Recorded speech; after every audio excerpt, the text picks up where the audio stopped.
Welcome to Slaughterhouse Stories. I hope you enjoy the story we have for you tonight. Big Six, The Ghost Train. I was 12 years old, spending a fair amount of time at my grandmother's cabin at Pine Grove State Furnace.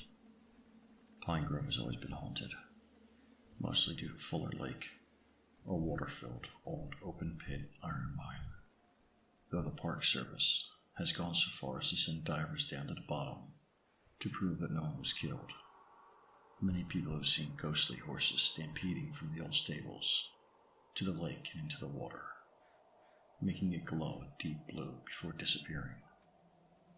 My story, as far as I'm aware, has never been duplicated or replicated. It involves an old iron horse that wasn't quite ready to be scrapped.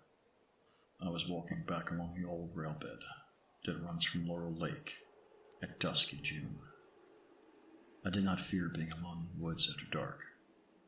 I knew the woods and the mountain as well as the back of my hand, just like my father did before me. It had just turned fully dark when I noticed something peculiar. It was silent, dead silent.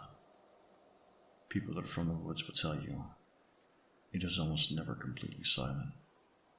There's always some critter rustling through the leaves, a cicada, a cricket chirping, a great horned owl hooting its dominance. The fact that there was nothing unnerved me and made me anxious to get back to my cozy little cabin, so I increased my pace. I was more or less speed walking along this deserted, silent trail. The only sound I heard was from my sneakers crunching on the cinders. Tall pine trees on both sides of the trail cast shadows down on me, making it difficult to see. I was just reflecting on how dark it was when I heard a sound I would never forget for as long as I live. The long, lonesome wail of a steam whistle. I recognized it from a trip to the Strasburg Railway when I was younger. Nothing in the woods could replicate that sound. The hairs on the back of my neck stood up, and I looked around.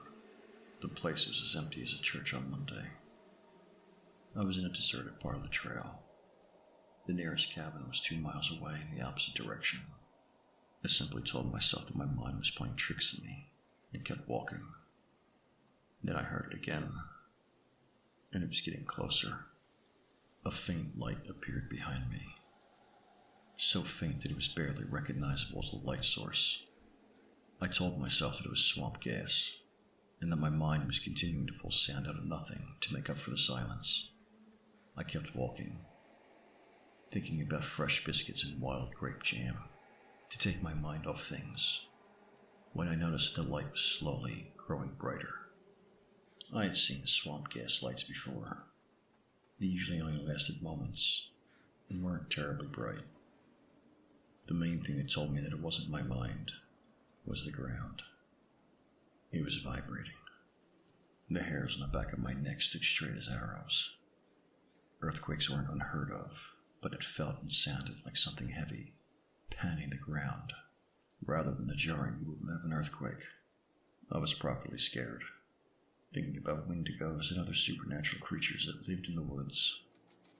I stepped off the trail and crouched down by a thick pine tree, waiting for whatever it was to go by and let me go on with my business. I became aware of a slow, snorting sound, making me again think of the giant 80-foot wendigo that turned people into cannibals with their touch. I also realized that the light was growing brighter, and the rumbling of the ground was slowing down. It came around a long, sweeping curve at a crawl, slowing to a stop in front of me. It was a Big Six, a 210-2 Baltimore and Ohio operated locomotive with the unheard of number of 6666. It hissed to a stop, its giant driving wheels resting on the bare cinders. It was shrouded in a light blue mist of steam and wore a deep black coat of paint that seemed to suck all available light into it, except the bright light of the front spotlight. The steam mist, when it hit me, turned cold. I bit down hard on my knuckles to control myself. 2 blue lights were in its cab, as if on cue. One hopped down and crouched in the bushes for a moment. I heard a sound of stressed steel and a clack. An invisible switch had been thrown by the ghost fireman. The blue light then took the opportunity to walk slowly around a 91-foot-long, evil-looking locomotive before casually climbing back up the ladder into the cab.